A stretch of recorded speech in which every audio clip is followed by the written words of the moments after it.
Hello, everybody.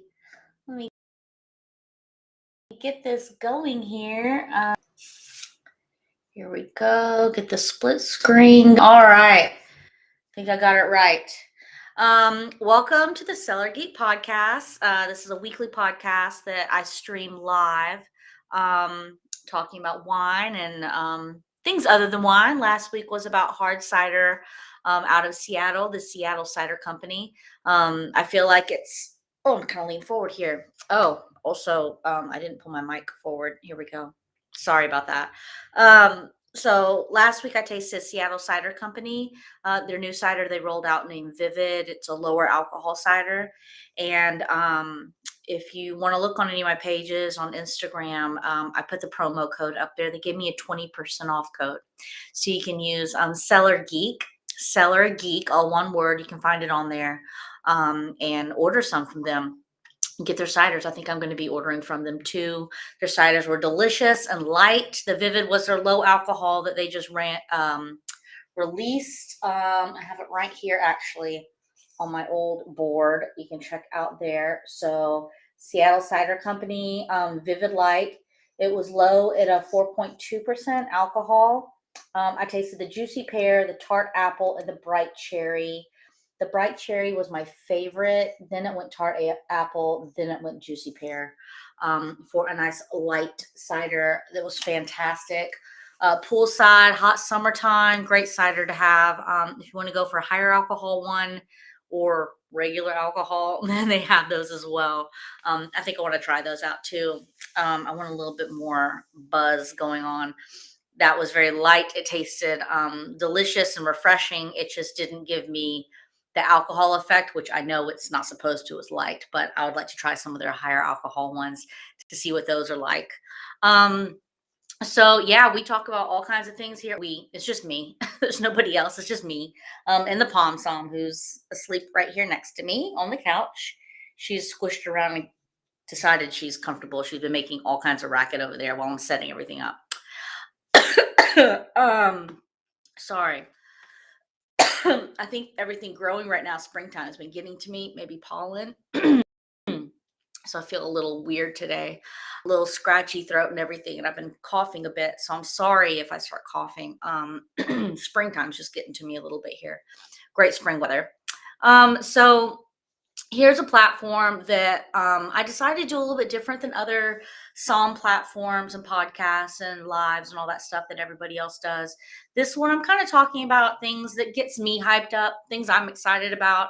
I'm hoping that that transfers onto you, my listeners, to, get interested in this stuff. Decide to grab something different when you go to the store and try something different.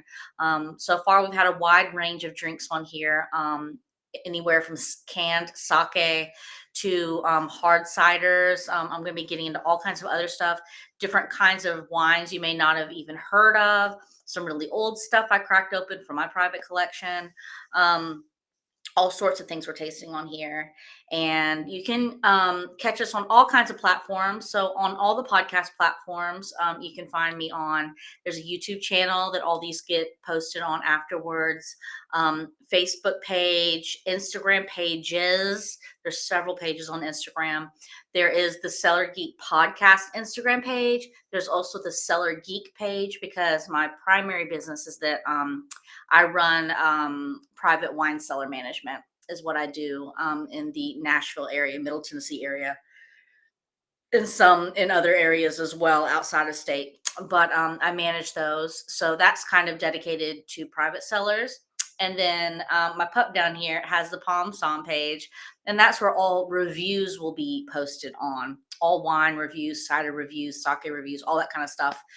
So yeah, exciting stuff in the works. I don't want to talk about anything that people have been contacting me about, events, tastings, that kind of stuff to attend, because until it's in my books and actually happening, I don't want to get y'all's hopes up till it happens. So I won't get into things, but we do have things working. Some people have reached out to me, some really great companies. I'm really interested in that. So yeah. Anybody who's been following along, I had foot surgery in January. I've been recovering from that. And I am on day 14 of walking with not a boot on my foot. There was an entire month where I couldn't walk on my foot at all, and I just knee scooted around and was confined to the house. Couldn't drive or anything because this is my right foot as well.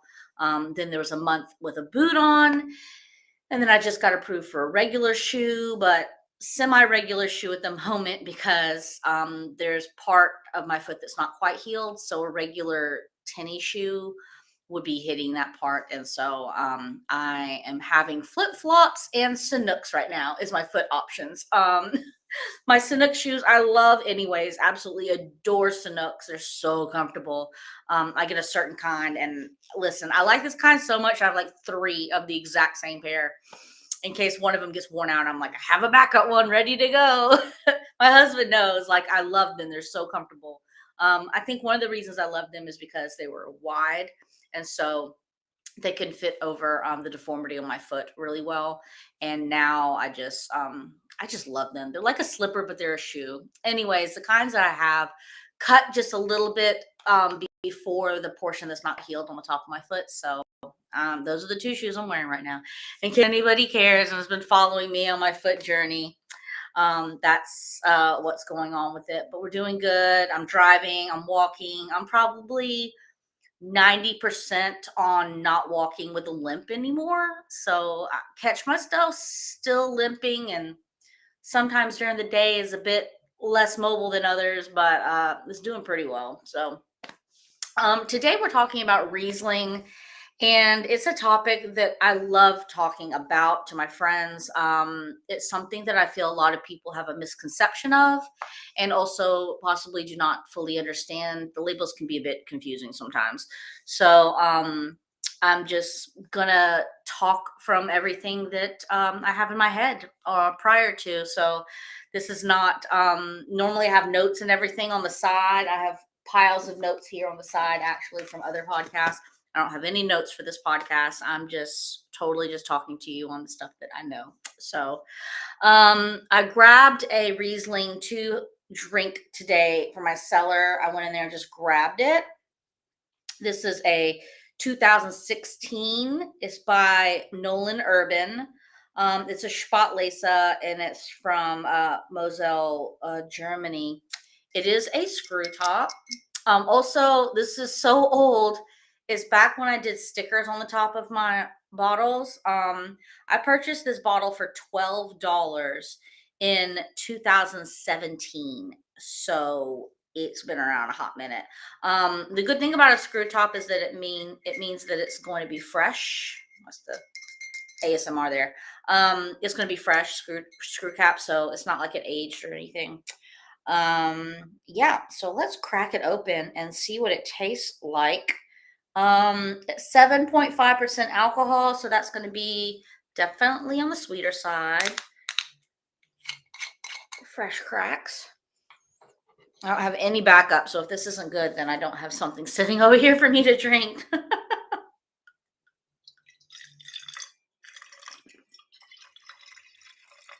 Trying to be all cool, pouring, and I spilled some of it. Also, anybody who is asking, these are the Zalto glasses, Josephine Hewitt. My husband gave me these for Christmas, and I love them. Oh gosh, aren't they beautiful? The lines on this thing, I just absolutely love it. Anyways, let's give this a sippity dip.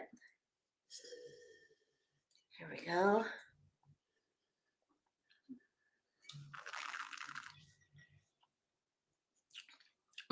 Lovely, sweet. Hey Clay, how are you doing tonight?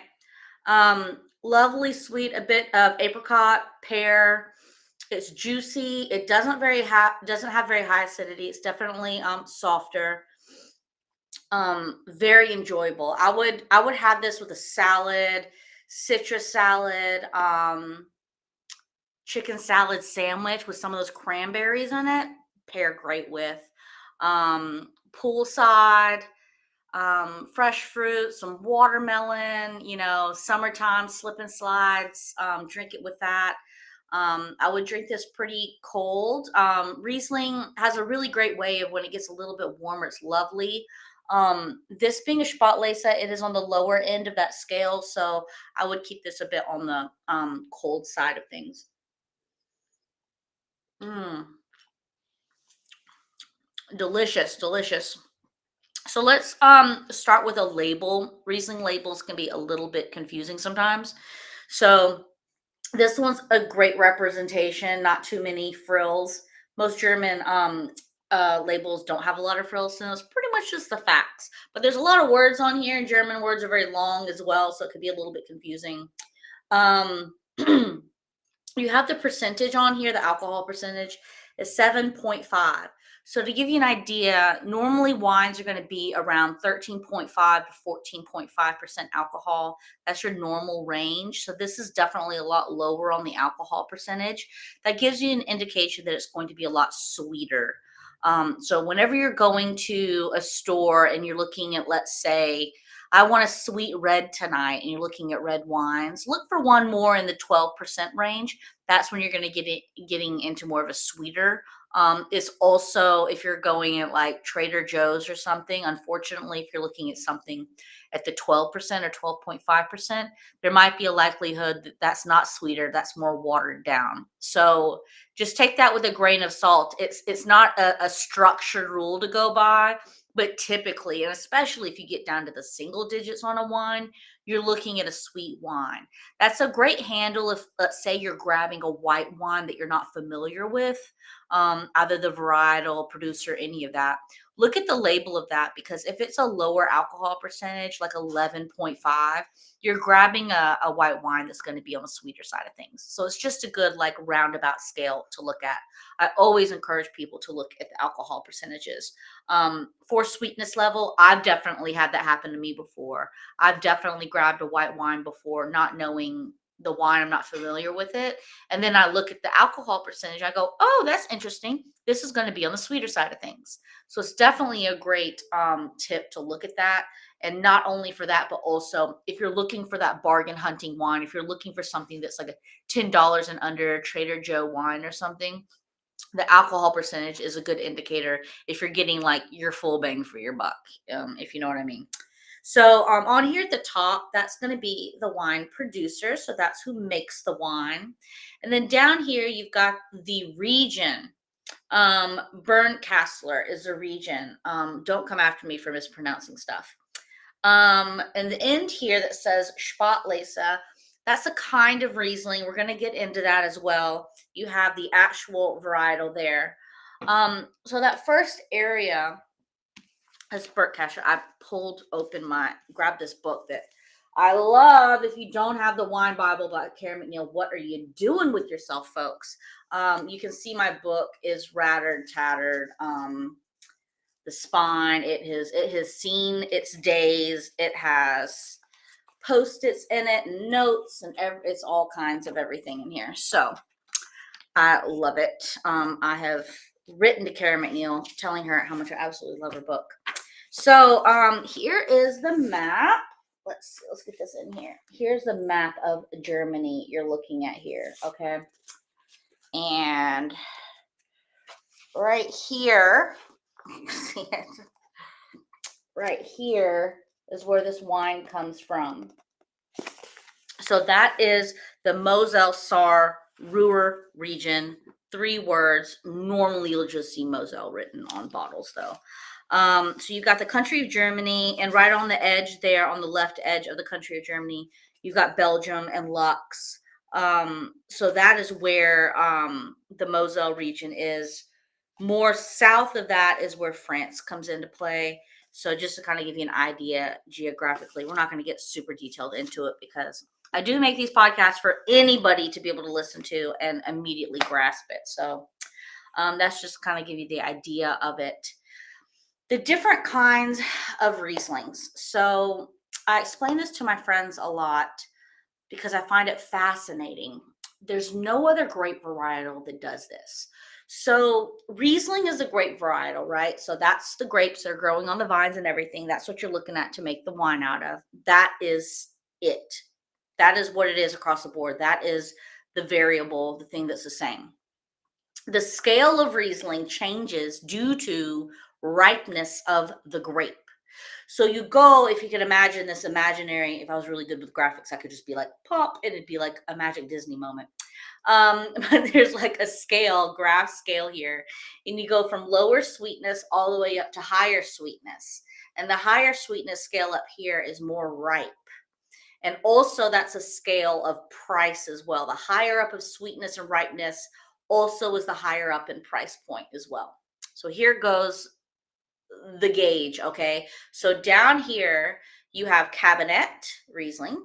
Just imagine Rieslings after everything, because that's how it goes. So Cabernet, you have Spätlese, you have Auslese, you have Bier and Auslese, you have Trockenbier and Auslese, and then you have Eiswein way up here. So that is the scale that you're looking at for ripeness of grapes. So how that works is the first one's Cabernet, so that's ripe, ready to go, crisp, like you just went to the grocery store and bought some brand new grapes. They are tight, they are new, they are ready to pop in your mouth. That's what you're looking at for Cabernet. Then you've left them in your fridge a little bit and they're a little on the squishy side. That's going to be your Spätlese. That's what we're drinking today, or I'm drinking today. If you were here with me, I would be drinking with you. That's what we're drinking today is a Spätlese. Then you have a little bit more questionable on squishiness, and that's when you get into Auslese. Then after that, as you can imagine, the squishiness keeps going up. So then you have Bier and Auslese, then it's Trockenbier and Auslese, and Eiswein. Eiswein being spelled Eiswein. The W is pronounced like a V in Germany. So Trocken also means dry. So that's what the Trockenbier oscillation means, is a drier one. But the scale of it is really tied up with the ripeness of the grape. So you go from the extremes, the lowest one being like grapes you just bought at the store, at the grocery store, and they're very tight and they're very like gonna pop in your mouth, brand new, super fresh, right? Then the highest one, Eiswein, is going to be grapes you've left in your fridge for so long, they're shriveled up like a grape and they've got mold all over them and you want to throw them in the trash can. That's the golden. I know it doesn't sound right, but that's the golden stuff. Is the shriveled up moldy grape on the far end. That's the golden stuff. Also, the ice vines are harvested by gloves because they're actually frozen and you don't want to warm them up with your fingertips. That process is exactly the same in Canada where they make ice wine. Same thing, and they harvest those shriveled up moldy raisins with gloves so they don't warm them with their own body heat. It's very, very cool. I love the sweet stuff. Nothing wrong with the drier, the Cabernet. There's a time and a place for it. Very refreshing, fantastic lunch wine. Something great to have during summertime. It's great.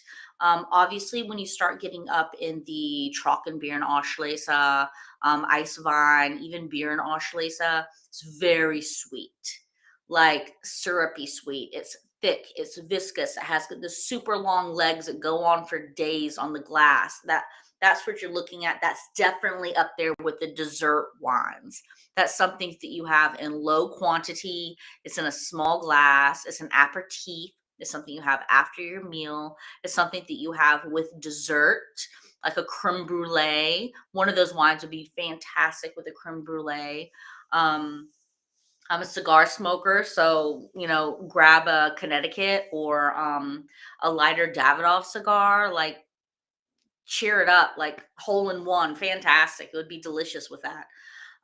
The body of that wine would hold up with a cigar, and the body of the cigar, getting up in that more viscous, super thick wine. The lighter stuff, pair with the body. You want something lighter, like a salad, citrus salad, chicken salad sandwich on croissant. Maybe more like a springtime pasta, some arugula, some sauteed shrimp in there. It would also go really well with a gorgonzola, a creamy cheese. What's that? What's that? Drunk? This. Oh man, I forgot the name of it. There's this delicious cheese that's not super creamy, but it's Has a blue cheese strip in the middle. Oh, so good. Get it at like Whole Foods. I forget the name of it. Creme brulee, um, cheese, brie, a baked brie. Get like a baked brie with some lovely bread or crackers and a cranberry or berry jam baked into it. Oh, that would go fantastic with like an Auslese, a little bit on the sweeter side. Just delicious. Really great for like a charcuterie board, meat, cheese. It's not a guzzler. It's not something that's going to get you intoxicated because it is a lower alcohol. So it's definitely something that you're going to want to sip on and pair with food. It's a fantastic food pairing wine. It really is delicious with food. Mm, really is absolutely delicious with food. Let's see here. I was trying to see if there's any more information on this. I couldn't find anything on this company online. I really couldn't. Honestly, it looks like some of the bottles are going upwards of $20 now. That's not a huge bump from where I bought it for $12 in 2017. But it's a very affordable Riesling. I love a Riesling. My husband does as well. He loves the sweet stuff. Mm. So soft. I don't know if you can pick up on these legs. Let me give it a good swirl. If you can see those in the camera, I'll rotate it a little bit. If you're watching this on YouTube or live, but you can see the legs are okay on it, but they're not super thick because it's not super sweet. It is, definitely a lower alcohol percentage. I'll say this. I think this is a little watered down. So the sweetness level is, you got a double whammy with that. You've got the sweetness level and a bit of water added to this, because it is a little thin, but delicious light wine, fantastic. Oh, baked pear would be great with this. Oh my gosh, the juiciness of that would be delicious. Um, some lovely white fish with citrus. I worked at a restaurant where we had a dish like that. There was mandarins and whitefish and some green olives. Was it couscous or orzo? It was just a lovely, bright, light dish. This would go fantastic with something like that. Citrus notes, pears, apples, um, the squishy cheeses, fantastic. You get to the sweeter side of things, something very blue cheese is very good as well. Mm. Something I looked up today in the book because it's always been in my mind as a memory of mine and part of why I fell in love with German Riesling when I was reading about it in the Wine Bible was the cuisine. So let's see if I put there it is. All right. So in the Germany section of the Wine Bible, there's a section called the Foods of Germany. And the Foods of Germany is where you really started reading, and I started feeling like I could imagine what Germany was like in the wine region, that is. And I'm gonna just skim over it a little bit to tell you some of it today. She writes, there are really two culinary worlds there. First, there's old fashioned Germany, where meals can resemble a medieval feast of wursts, pig knuckles, dumplings, potato salad, spatzel, sauerkraut, and black bread. So that's the first kind. Then there's a second one that's more refined. It says, but there's also a contemporary Germany. This is the one that got me.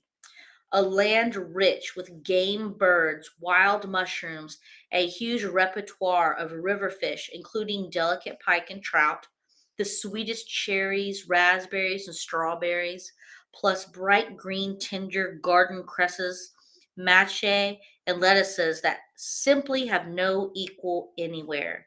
The German penchant for perfection doesn't stop with Porsches and Mercedes. You can bet that a country that prides itself on high tech prides itself on haute cuisine. So, and that's just a portion of it. It keeps going on and on and on talking about the cuisine. So, when I was studying about Riesling at this time, studying this book, reading about it, buying something and drinking it while studying it, all of that, it really got me feeling like I'm being transported to that place. To me at the time, struggling to be able to pay rent, I was working as a server at a meat and three place and I was studying this stuff. So I couldn't afford a vacation, let alone anything really nice to drink. I imagined myself being transported to Germany and I was walking down a dirt road. You have vineyards on either side of you. And off in the distance down this hill, there was a little cottage and there was smoke coming out the chimney. And once I made it to the cottage and went in, it was dim. There were like wooden picnic tables. This is all in my head, by the way. Wooden picnic tables, benches. It's family style. They don't have proper glassware. It's just the glassware that you get. They're pouring Riesling and you're getting like gamey stews, mushrooms, very rich, hearty dishes. And you're pairing these with Rieslings. This is not something typically you would think of to pair, but that's something that they pair there. And it just, I don't know, I really love the idea of it. It just like romanticized Riesling for me. This mom and pop cottage, this family just cooking these meals that were probably handed down for centuries, these recipes. And Riesling's being poured and camaraderie, and you're meeting people, and there's people coming in there from a hard day's work. You have some kind of bread you're tearing. It's crunchy, crusty bread. And I just loved it. Now, I don't know if something like that really exists in Germany. That's how I pictured it in my mind when I read that portion of the book. I pictured that being somewhere in Germany. So I definitely is on my list to want to go to Germany, to Riesling regions, and eat the foods and find some mom and pop restaurants with some auntie in the back, like cooking up a storm and I don't know, the Rieslings and the local wines poured in just unconventional glassware just because that's what they have and that's what they could afford and that's what's been sitting on their shelves forever. And I don't know. I don't know. I just really liked it. Um, so I still sometimes think about that, envision that situation in my mind on what that's like in Germany. So, anyways, I digress. I don't know if that's even real, but that's how I imagined it being when I read about it in the book. And when I read about Riesling, I still think about it. I still think about that. I still imagine the the graph scale of the different kinds of grapes and when they're picked.